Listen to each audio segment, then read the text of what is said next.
Bonjour les élèves.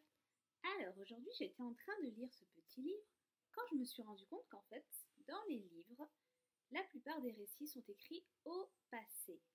Et quand ils sont écrits au passé ils utilisent l'imparfait. Donc ça m'a donné envie de faire une petite vidéo avec vous pour voir l'imparfait et surtout les verbes irréguliers. Donc suivez-moi, nous allons commencer ensemble. Alors, ne vous inquiétez surtout pas si vous avez oublié ce qu'est l'imparfait. Nous allons faire un petit rappel ensemble. Voici deux petites questions auxquelles vous allez essayer d'y répondre. Tout d'abord, à quoi sert l'imparfait? Allez-y, je vous laisse quelques secondes pour vous en souvenir.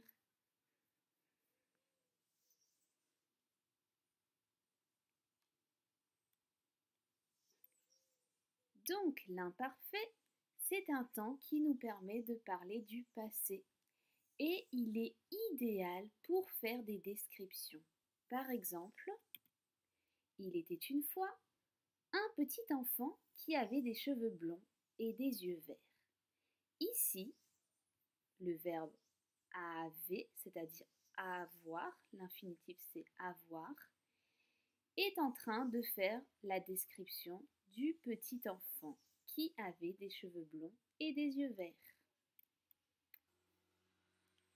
Donc, tu vas maintenant conjuguer le verbe regarder avec ses différents pronoms personnels, je, tu, il, nous, vous, il au pluriel.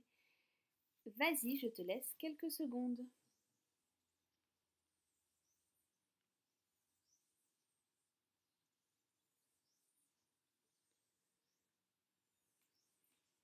Très bien, voici la correction. Je regardais AIS, tu regardais AIS, il regardait AIT, nous regardions IONS, vous regardiez IEZ et il regardait AIENT.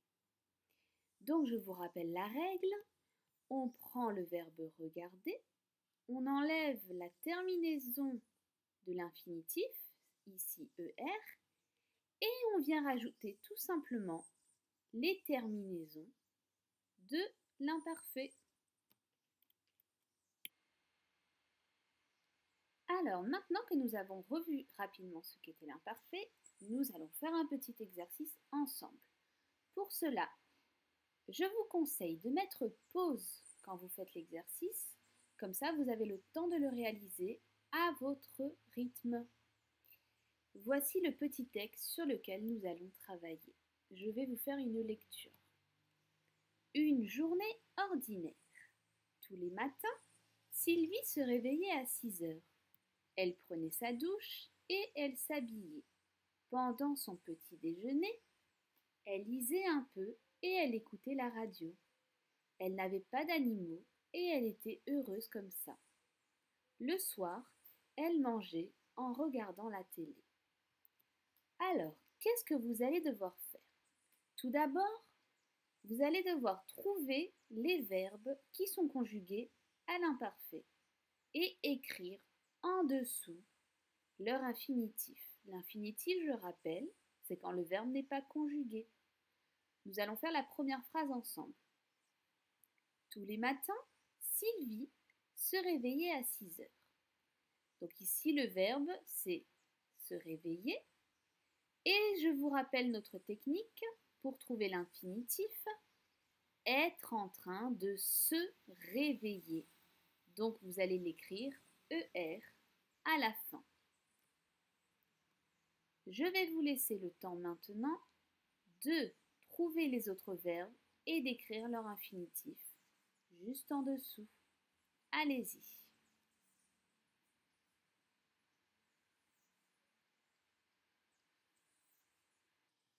Alors, j'espère que vous êtes prêts pour la correction. Premier verbe que vous avez pu trouver, donc c'est bien réveiller. Et c'est le verbe réveiller avec ER à la fin du premier groupe. Ensuite, elle prenait, c'est bien le verbe prendre. Le suivant, s'habiller, c'est le verbe s'habiller avec ER. Il y avait également le verbe lire, le verbe écouter, le verbe avoir, être et le dernier, le verbe manger, être en train de manger. Maintenant, vous allez réaliser un deuxième exercice sur ce texte. Certains verbes qui sont soulignés respectent la règle de l'imparfait, alors que d'autres ne respectent pas la règle de l'imparfait. On dit qu'ils sont irréguliers. Verbe irrégulier, il ne respecte pas la règle de l'imparfait. Vous allez maintenant devoir essayer de trouver ces petits verbes et les entourer dans votre texte. Allez-y, si vous avez besoin de plus de temps, vous faites pause, n'oubliez pas.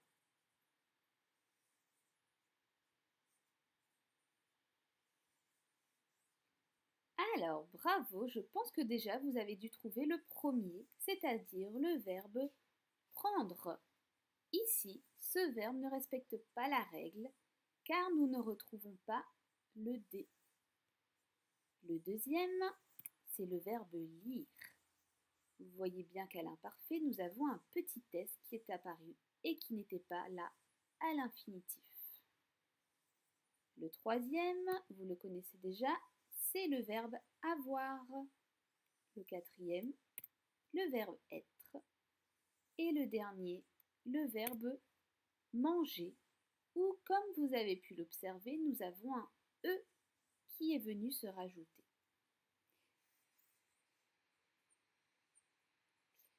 Alors, nous allons voir maintenant comment classer ces fameux verbes irréguliers en 3 points.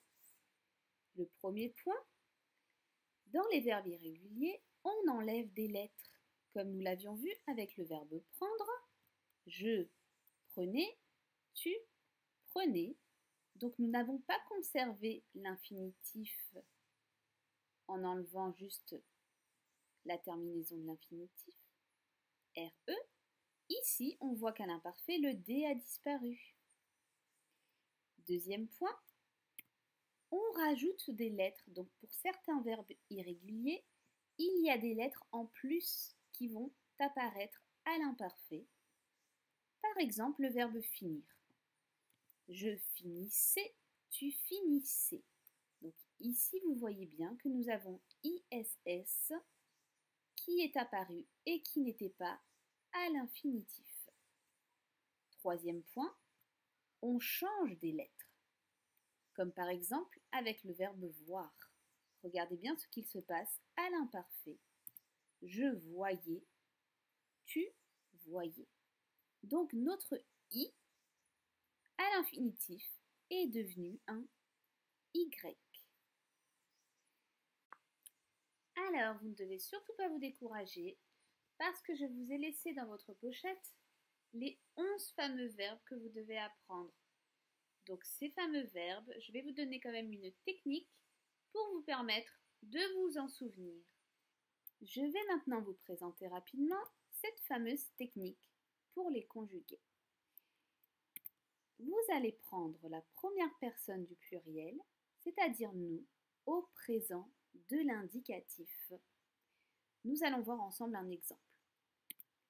Le verbe prendre, la première personne du pluriel, c'est nous prenons. Et regardez ce qu'il se passe à l'imparfait.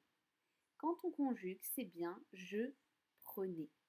Donc si vous connaissez bien vos verbes au présent de l'indicatif, vous allez pouvoir très facilement apprendre les verbes à l'imparfait. Regardez avec un deuxième exemple. C'est le verbe mettre. Le verbe mettre, la première personne du pluriel, c'est nous mettons. Et à l'imparfait, nous avons bien je mettais, tu mettais. Donc, c'est la même chose. Si vous avez oublié comment le conjuguer à l'imparfait et que vous connaissez bien vos verbes au présent de l'indicatif, vous allez pouvoir le retrouver. J'espère que cette vidéo vous a permis de bien comprendre ce qu'étaient les verbes irréguliers. N'hésitez pas à m'écrire si vous n'avez pas compris et nous allons maintenant poursuivre avec des exercices. Bonne chance à vous!